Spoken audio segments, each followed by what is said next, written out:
जय सिया राम, हरिओम। चैनल को लाइक कीजिए, शेयर कीजिए, सब्सक्राइब कीजिए, बेल आइकन को प्रेस कर दीजिए जिससे आपको नोटिफिकेशन मिलता रहेगा। अब प्लीज़ चैनल की सदस्यता लीजिए, मजबूत कीजिए चैनल को, सामाजिक परिवार को बड़ा कीजिए। चैनल के साथ रहिए, आपके मोटिवेशन से, आपके कंट्रीब्यूशन से ये चैनल चलता है, इस बात को हमेशा ध्यान रखिए। अभी मैं बात करने के लिए ये आया हूँ कि किन 4 चीज़ों को जड़ से ख़त्म करना चाहिए अगर वो सर पे आ गया है तो। राजीव दीक्षित जी को सुन रहा था तो वो कह रहे थे कि दुश्मन, आग, बीमारी और कर्ज को जड़ से मिटा देना चाहिए। ये चारों चीज़ें अगर बच गई तो वो आपको ख़त्म करेगी। और भारत ने बंटवारे के बाद के भारत की बात कर लेते हैं, पहले तो छोड़ ही दीजिए। तो भारत का जो मूलभूत दुश्मन रहा है वो बंटवारे का कारण, और उस कारण को पालने की, पोसने की, उसको मजबूत करने की राजनीतिक व्यवस्था, कानूनी व्यवस्था भारत में जो रही है। गांधी द्वारा भारत में मुसलमानी सत्ता, खिलाफत के आंदोलन से लेकर के बंटवारे के बाद में मोदी द्वारा ऑपरेशन सिंदूर तक की जो कहानी है, वो कहानी यही है कि भारत ने राजनीतिक तौर पे अपने दुश्मनों को पाला है, पोसा है और अपने अस्तित्व पे आज यहाँ आते आते ख़तरा पैदा कर दिया है। कर्ज की बढ़ोतरी होती चली गई है। आग जो खतरा है, उस आग की बात कहते हैं। आग तो सृष्टि है, शिव की तरह उनका त्रिनेत्र है, जला के ख़त्म भी करती है। तो दुश्मन, आग और बीमारी सबको हम बढ़ाते आए हैं, कर्ज तक को बढ़ाते आए हैं। अब एक नहीं, हज़ारों सैकड़ों एग्जाम्पल्स हैं जिसको कि हम देख सकते हैं, सुन सकते हैं, समझ सकते हैं। पाकिस्तान या खुफिया एजेंसी जो है पाकिस्तान की, जो मौलाना मसूद अजहर और हाफिज़ सईद को बचाया था, रोका था, और भारत ने जो सर्जिकल स्ट्राइक किए थे पहले, फिर एयर स्ट्राइक किया था। अब ये लोग ऑपरेशन सिंदूर के बाद धमकी दे रहे हैं। मोदी का इसरार है और ट्रंप की शय है, हुकूमत पाकिस्तान की मजबूरियां हैं।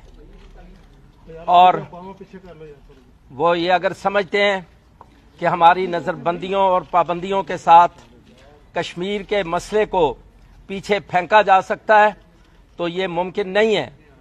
इंशाअल्लाह कश्मीर की आज़ादी तक ये तहरीक जारी रहेगी।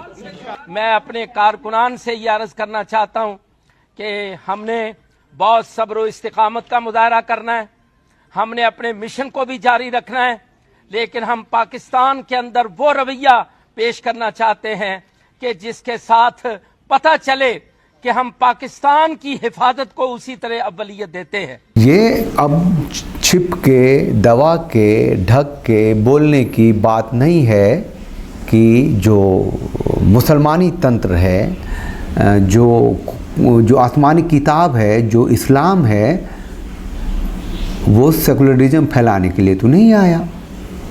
वो इस्लाम को फैलाने आया और इस्लाम को पूरी दुनिया में फैलाने आया, और इस तरीके से आया कि बाकी चीज़ें अस्तित्व में रहेगी तो इस्लाम नहीं रहेगा। तो इस्लाम को फैलने के लिए दूसरों को ख़त्म होना ही पड़ेगा, और यही डॉक्ट्रिन है। सुन लीजिए। Islam didn't come to be accommodated into a secular world. Rather, Islam came to establish itself and accommodate all other people within the fold of Islam as Muslims or Ahl Dhimma. Priority for them is for Muslims to be accepted in the West, so we can go about our lives in a secular, liberal world, allowing us to live as a bubble within this society so that we can pray, we can fast, and we can do what we want. But this is not what Islam came for. Islam didn't come for us to be accommodated in a non-Muslim world. Islam came to accommodate the world in Islam. Islam didn't come to be reformed. Islam came to reform us. Islam hasn't come to fit in to the Indian system or the French system or the British system. Domination is when you have your own system, your own set of laws where you can apply. I should be in charge. Me. I'm the ruler, not you. Like the government, the whole power structure, because revelation said so, is illegitimate. The message of Islam is a political message that overturns the current power structure and reforms the power structure to one that is based on the Islamic law, that is based on the idea that Allah subhanahu wa ta'ala is the king. Operation Sindoor कितना सफल रहा लोग बात कर रहे हैं, इतिहास में भी बातें होती रहेंगी, लेकिन आतंकी ठिकाने नष्ट हुए हैं, आतंकी नहीं नष्ट हुए हैं। उसके दाएं बाएं ऊपर नीचे प्यादे वादे मरे हैं। भारत में सिर्फ इतना ही है जो कहना बहुत ज़रूरी है कि जो मुसलमान हैं वो अलतकैया वाले हैं 100%, वो भारत को एक सेकुलर मुल्क मानते हैं, क्योंकि वो अभी ये आज तक जो हैं वो आउटराइट वो जिहाद करके बाकियों को ख़त्म करने की स्थिति में नहीं है या बाकियों को ग़ुलाम बनाने की स्थिति में नहीं है, इसलिए वो अभी तक सेकुलरिज्म की बात करते हैं। नहीं तो यहाँ का जो राजनीतिक तंत्र है और जो नया न्याय तंत्र है वो सब ने तो आप सब ने देखा ना खुल के कि एक हदीस की को कोट करने पे नुपुर शर्मा को भारतीय जनता पार्टी की प्रवक्ता थी तो मोदी तक ने डायरेक्ट उसको फ्रिंज एलिमेंट कह दिया। वो जो नासूर है, वो जो एक इस्लामिक डॉक्ट्रिन है, वो भारत में बहुत ही मुस्तैदी से पेवस्त कर दिया, ढुका दिया, अंदर में घुसा दिया। रामायण को जलाओ, उसके पन्नों को फाड़ो, रामचंद्र को गाली दो, इसके लिए कोर्ट में जाओ तो कोर्ट कहेगी इतना टची क्यों हो रहे हो भैया, राम को गाली दे दिया है ना कमीना वो मुनव्वर फारूकी, उसी से टॉप पे हिट गया है। भारतीय जनता पार्टी की जो है वो नेत्री जो है वो MP जो है कंगना रनौत, सब ने उसको साथ दिया, ओवैसी सब। तो मैं ये कह रहा हूँ वो जो बीमारी है वो भारत में उसको फैलाया गया, उसको खाद पानी दिया गया। गांधी ने देना शुरू किया, मोदी ने मजबूती दी है ना।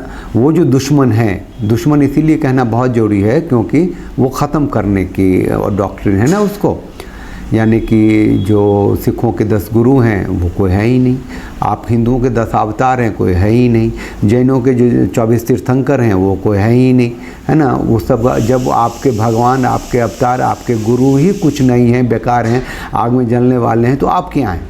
तो वो डॉक्ट्रिन भारत में है और उसी को लेकर के कहते हैं कि हम सेकुलर देश हैं, और जबकि बंटवारा हुआ ना तो मुसलमान देश बन गया, तो इसको नहीं बनने दिया। तो ये जो साजिश है, षड्यंत्र है, ये जो पाप है, ये जो अपराध है हिंदुओं के अस्तित्व को ख़त्म करने के लिए। आज भी जब संविधान देखेंगे, कानून देखेंगे तो हिंदू का मतलब है उस जो बताया गया जो मुसलमान नहीं है ना, जो ईसाई नहीं है, जो पारसी नहीं है, जो जैन हैं, बौद्ध हैं, सिख हैं, हिंदू सनातनी, ये सारे हिंदू में हैं।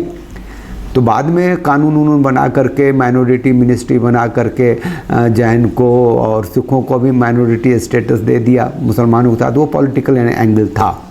तो ये बीमारी को बढ़ाया गया, मजबूत किया गया, आज सर पे है। इस्लामिक डॉक्ट्रिन के हिसाब से भारत कॉन्फ्लिक्ट जोन में है, दारुल हरब है, दारुल इस्लाम की ओर कदम बढ़ा दिया है। तो अभी ये बात करने के लिए मैं इसीलिए आ गया कि राजीव दीक्षित साहब ने कहा था कि दुश्मन को, आग को, बीमारी को और कर्जा को जड़ से ख़त्म नहीं करोगे तो वो तुम्हें ख़त्म कर देगा, और भारत की सत्ता की व्यवस्था यही करती आ रही है। तो बाकी कौन ख़त्म होगा, दिखाया था कई बार, कर्नल सोफिया कुरैशी को लाके बुलवा दिया कि भारत की आर्मी सेकुलर आर्मी है और ये मस्जिदों पे अटैक नहीं कर सकती। तो चलिए, मैंने कई बार बोला हुआ है कि जो इस्लामिक आदर्श को नहीं मानता, इस्लामिक धर्म को नहीं मानता, उसे हिंदू ही नहीं मानता, मोदी कर चुके हैं, है ना। मोदी कह चुके हैं कि मंदिरों में और पत्थरों में, मूर्तियों में इनक्रेडिबल इंडिया क्या है, वो कह चुके हैं। वो कह चुके हैं कि अल्लाह के 99 नामों में से सारे जो अहिंसक नाम है, कोई हिंसा का नहीं है, बाकी आखिरी 2 नाम तो करुणा और शांति के हैं। तो जो देश की सत्ता की व्यवस्था जिसके हाथ में है, वो दुश्मन को, आग को, बीमारी को, कर्जा को, सबको खाद पानी दे के बढ़ा रहा है और दिख रहा है। आपकी सेवा हो रही है, सड़कें बन रही हैं, स्कूल्स कॉलेजेस बड़े बड़े खुल रहे हैं, बिजनेस हो रहा है, भारत की इकोनॉमिक टॉप पे जा रही है। लेकिन ये सब के सब हिंदुओं के अस्तित्व पे प्रश्न चिन्ह है। आप ख़त्म होते जा रहे हैं टुकड़ों में। अब बहुत ही धीरे धीरे आसानी से बिना किसी बहुत बड़े इंटरनल कॉन्फ्लिक्ट के टुकड़ों में हो रहा है। मुर्शिदाबाद हो गया, नूह हो गया, मेवात हो गया, केरल में हो गए, कश्मीर में हो गए, कश्मीरी पंडितों का नरसंहार हो गया, उनका जिनोसाइड हो गया, उनका पलायन हो गया, कश्मीर इस्लामिक हो गया, ऐसे पश्चिम बंगाल लगभग इस्लामिक हो गया, सिर्फ 30-33% आबादी को लेके। बोलता रहूँगा, मैं आता रहूँगा, आप लोग साथ दीजिए, साथ रहिए। जय सिया राम, हरिओम।